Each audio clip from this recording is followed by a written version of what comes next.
बिस्मिल्लाहिर्रहमानिर्रहीम। अस्सलाम वालेकुम। कैसे हैं आप सब? उम्मीद करती हूँ बिल्कुल ठीक होंगे। अल्लाह ताला ऐसे हंसता मुस्कुराता आबाद रखे और हम सबको अपने हिफ्ज़-ओ-मान में रखे। आज मैं आपके साथ बहुत ही मज़ेदार सी और दाल की ऑथेंटिक रेसिपी लेकर आई हूँ। इस शाही दाल को आज हम बनाएंगे अपने घर में, बहुत ही ईजी वे में बताऊँगी। और ये दाल इतनी टेस्टी बनेगी ना कि जो लोग दाल को पसंद नहीं करते ना, वो भी इस दाल को खाना चाहेंगे। अगर आप इसी तरीके से फॉलो करेंगे तो इंशाल्लाह आपकी दाल बनने वाली है बहुत ही टेस्टी। तो शुरू कर लेते हैं आज की इस रेसिपी को। यहाँ पर देखिए हमें 3 किस्म की दालें चाहिए होती हैं। यहाँ मैंने इक्वल क्वांटिटी में ले ली है मूंग की और चने की दाल, और ले ली है मसूर की दाल। मूंग की दाल आप थोड़ी सी ज़्यादा भी कर सकते हैं। उसको हमने साफ़ करने के बाद अच्छे से पानी से वॉश करने के बाद उसको हमने 2 गिलास पानी डालकर उसको हमने बॉईल कर देना है। तो यहाँ पर हम मसाले डाल देंगे। बहुत ही कम मसालों का हमने यहाँ पर इस्तेमाल करना है, क्योंकि ये शाही दाल है। शाही दाल में मसाले जो डाले जाते हैं वो कम ही डाले जाते हैं, वो उनके अपने ही मसालों का टेस्ट होता है। अब यहाँ पर देखिए हाफ़ टी स्पून मैंने हल्दी ऐड कर दी है, हाफ़ टी स्पून पिसी हुई लाल मिर्च ऐड कर देंगे, और इसमें हम डाल देंगे हाफ़ टी स्पून पिसा हुआ धनिया। तो अब इसके अंदर अभी हम नमक नहीं डालेंगे। इन सारी चीज़ों को हमने मिक्स कर लेना है। नमक हम दाल को गलने के बाद डालेंगे।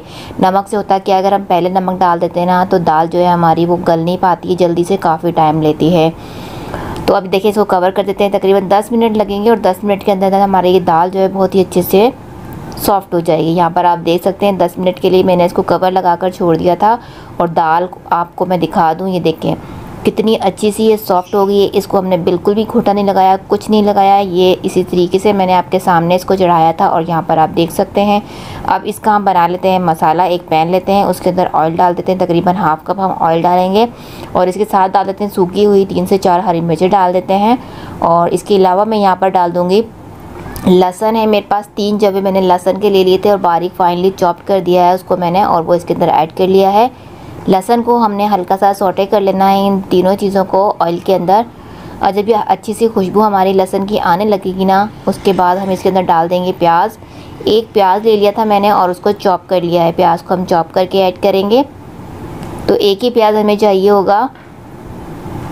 अब यहाँ पर देखिए प्याज को भी ऐड कर देते हैं। लहसुन जो है हमारा अच्छे से अरोमा देने लग गया है, तो इसलिए हमने प्याज को ऐड कर देना है इसमें। अब प्याज को हमने भी इसके साथ ही मिलाकर हल्का सा लाइट सा गोल्डन कलर देंगे, फ्राई करना है।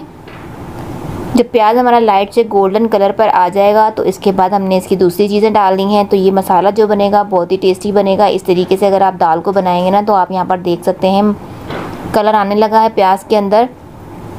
अब इसके अंदर हम डालते हैं टमाटर। टमाटर मैंने यहाँ पर 1 ले लिया था, बड़े साइज़ का था, और उसको मैंने इस तरीके से कट कर दिया है। और इसको भी हमने भून लेना है। इसके साथ ही सॉफ्ट होने तक टमाटर को भूनेंगे। जब टमाटर सॉफ्ट होने लगेगा तो इसके अंदर हम बाकी के मसाले ऐड करते हैं। तो 1 टीस्पून मैंने इसके अंदर नमक ऐड कर दिया है, आधा टीस्पून में मज़ीद हल्दी और ऐड करूँगी। 1 टीस्पून में इसके अंदर डाल दूँगी कुटी हुई लाल मिर्चें। आप पिसी हुई भी ऐड कर सकते हैं, लेकिन कुटी हुई ज़्यादा अच्छा फ्लेवर देती है इस दाल के अंदर। अब इन तीनों मसालों को डालकर इसको हमने मिक्स कर लेना है, भून लेना है 1 से 1.5 मिनट तक। अब यहाँ पर देखिए मसाले हमारे अच्छे से भून चुके हैं। आप चाहे तो पानी डाल के भी भून सकते हैं, थोड़ा सा पानी ऐड करके। अब यहाँ पर मैंने 3 से 4 हरी मिर्चों को बीच में से कट करके डाल दिया है, थोड़ा सा हरा धनिया डाल दिया है ऊपर। और अब इसके अंदर हमने और कुछ भी नहीं डालना है, ये मसाला हमारा रेडी है। अब दाल के ऊपर ही डाल देते हैं। यहाँ पर देखें दाल का मैंने चूल्हा बंद नहीं किया था, बिल्कुल सिमर फ्लेम पे मैंने इसको छोड़ दिया था। अब यहाँ पर देखें ये मसाला जो हमने तैयार किया है ये दाल के ऊपर डाल देंगे, और अब इसके साथ ही हम दाल को पकाएंगे तकरीबन 3 से 4 मिनट तक के लिए। अब इसके अंदर मैं बाकी के और मसाले ऐड करूँगी जो कि हमें ऊपर से ही डालने हैं, काफ़ी अच्छा सा फ्लेवर देंगे ये।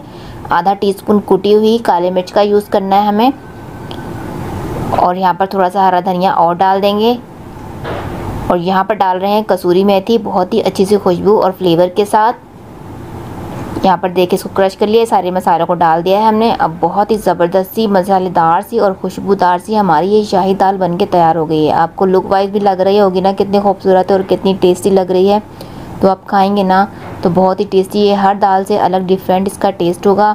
तो बहुत ही अच्छी सी रेसिपी है, ज़रूर इसको ट्राई कीजिएगा। मुझे अपना फीडबैक दीजिएगा, अपना ख्याल रखिएगा। अल्लाह हाफ़िज़।